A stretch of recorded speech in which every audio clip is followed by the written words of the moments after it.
Okay, guys. I'm going to review one of the games that just was recently completed. Um, it is a game that was played with me, and it was for the tournament, one day ladder timeout tournament. And it was one of those games that was um, interesting, and I went against what most people would do. And in fact, after the game, the after I analyzed the game, the one move that the computer said was bad actually turned out to be my best move because it was like as soon as I made it, I saw the game was over. No matter what White did, and it was going to be mate or he loses his queen, and it's just one of those satisfying. It's a game that I tried doing the Indians' defense, but then I converted into the Caro-Kann. Normal opening for the Indian defense is D5. I opened up with C6, which is something I was trying first, and then he played E4. I played D5, and this is the Caro-Kann transpose. I got my knight into the center. Knight, he brought the queen out for some reason, which really doesn't make sense. Um, this goes to help with, like, I had a clear plan of what I'm going to do, and I know what he should have done was knight takes knight in the middle, but instead he brought the queen up. So it's unexpected. So I think, did I miss something? Is there an exposed threat? Is he doing something? And the answer to that is no. So I can go ahead with my plan. I don't take, but I prepare myself because I'm building up my forces. Oops.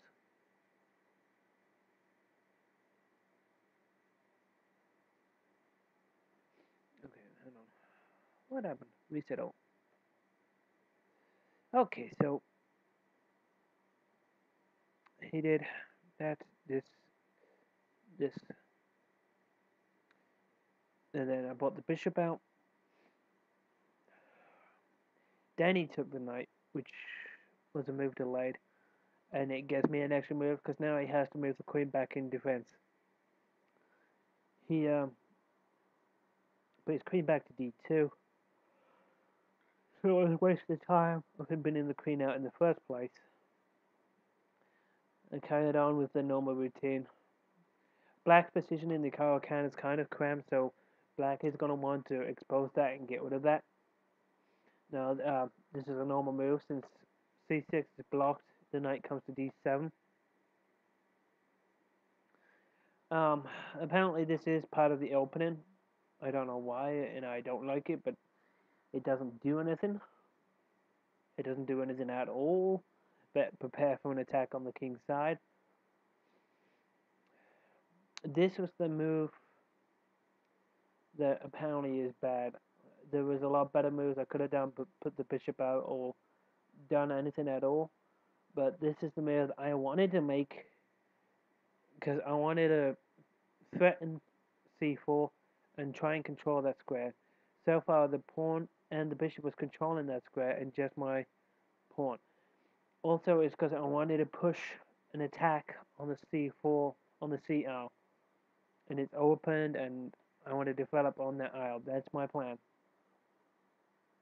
He pulled the bishop out, which is an okay move. I mean, you got to develop your pieces sometime. Now I put the bishop to e7. It's possible for me to do a kingside castle now.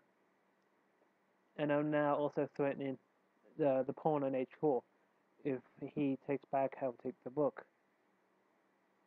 This move is really strange. I don't think he fully read the position, and he overlooked clearly what I was doing. Bishop takes and it exposed the check. That's what he missed. He thought if I take the pawn, he'd be able to take my bishop, and we would do. I don't know what he thought he would do. I guess he didn't realize that the threat of the check was there. Oops, I did it again.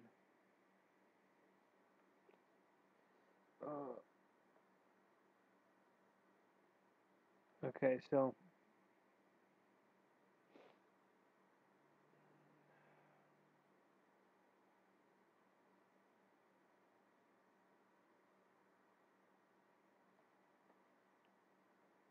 I took the bishop of our pawn. Ugh, 1 second. I hit the one thing. So he responded king to e2, which is not a bad idea. I brought my bishop back to safety. This is kind of senseless. It was good. They brought the bishop out. And rooks are best when they have free reign on the back wire. You want to make it so the two rooks can work as a team. And this just erased the point of bringing out the bishop to b2 in the first place. So I took advantage of the bad move and gained control of the c file with my rook on the net. So I now have 3 pieces attacking that square, and he has now only 1 because the bishop is blocked. He pushed g4. Apparently this was also correct. He was going to be able to bring the king. Like he wanted to put the pawn to g5, separate the support between the queen and the bishop, and then the bishop would be under attack. If the bishop came back to g5, then he would be able to take back. I think that was the main reason why he brought the bishop back, because he thought I was going to come and attack the queen, but I had no such intentions of doing anything as such. I carried on with my plan, which is I wanted to push open and break open.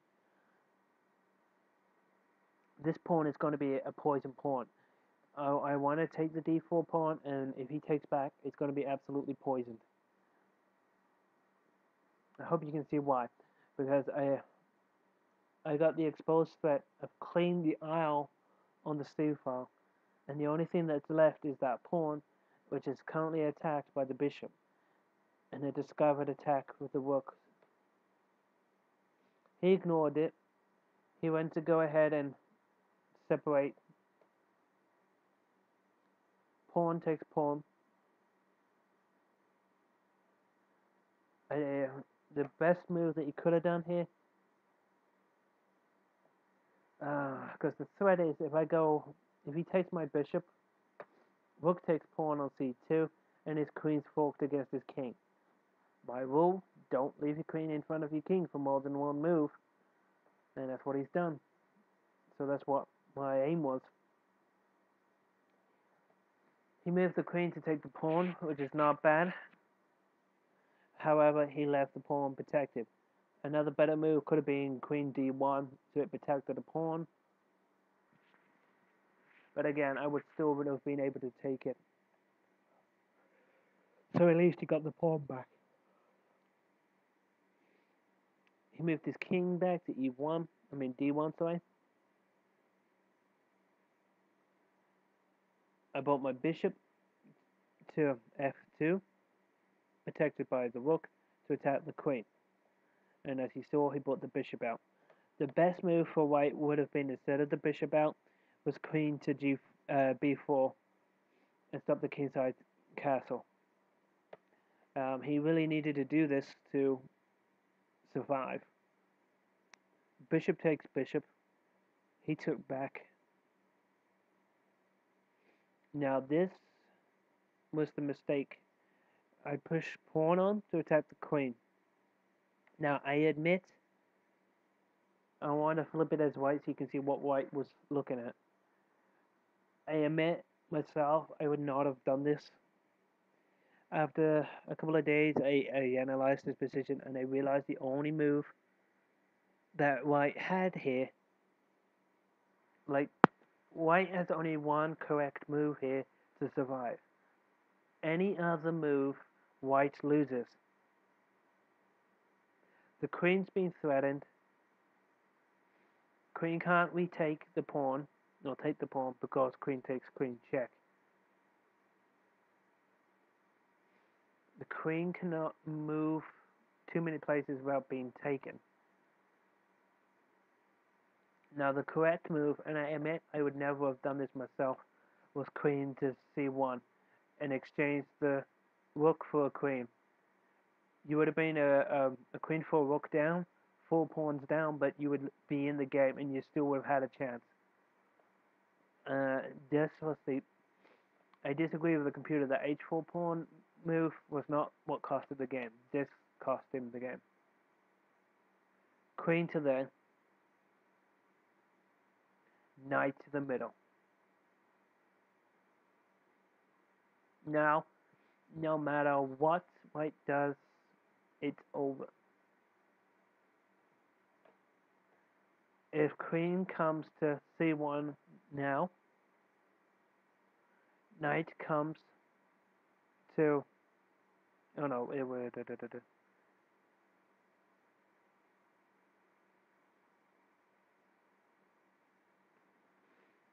Oh yeah, that's right. If queen comes to c1 now,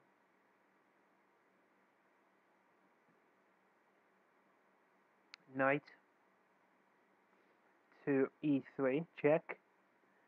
King comes to e1, queen to a5, checkmate. The only way to get out of that would have been taken the knight, and then you would take the queen back with the pawn, and then it's discovered check. Queen comes to e1, queen comes to d2, checkmate. If the queen comes to like g4, knight comes to e3, check, king to e1, queen comes to a5, checkmate. The move that he did do is exactly that. Even if he did queen to g3, queen to h5, h4, he would have lost. And it's just one of those very satisfying. King comes to there, check. Queen comes, checkmate. Doesn't get much sweeter than that. You can have the pawn up there to stop it. Queen checkmate. Absolutely beautiful. And that's, again, is the point of a plan. You gotta make sure that you have enough pieces to support your plan. Meaning, you have to do the math. Yes, you have to know math. You have to be able to count. Before that even happened, this is where, like, before, this is the moment before for black, before the plan came into force. You gotta be able to do all of those moves in your head and count to make sure you know what you're doing. You have to know. If the pawn goes up, like if black, you make that move, you gotta know what white alternatives are, which isn't many. He could have done c3 or pawn to c4. So even if I did take the pawn, I wouldn't have been able to take the rook, the pawn with the rook, because it would have been supported by this pawn. You know, those things that could have been done. White missed the correct move, and this, for me, was the point of no return. This is where I knew I was going to kill him. And it was just one of those moments where it thankfully played out. He can't take the rook because he would lose the queen. still, he could have played c4, but then I would have done en passant and captured the queen, attacked the queen, and I would have a really dangerous pass pawn because it would be past all of his pawns.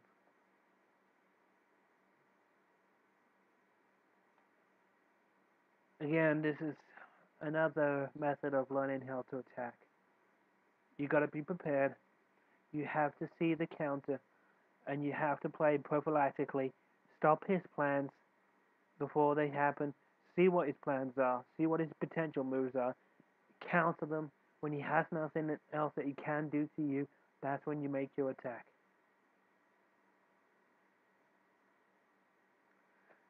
And whoever makes the mistake will be able to play their game.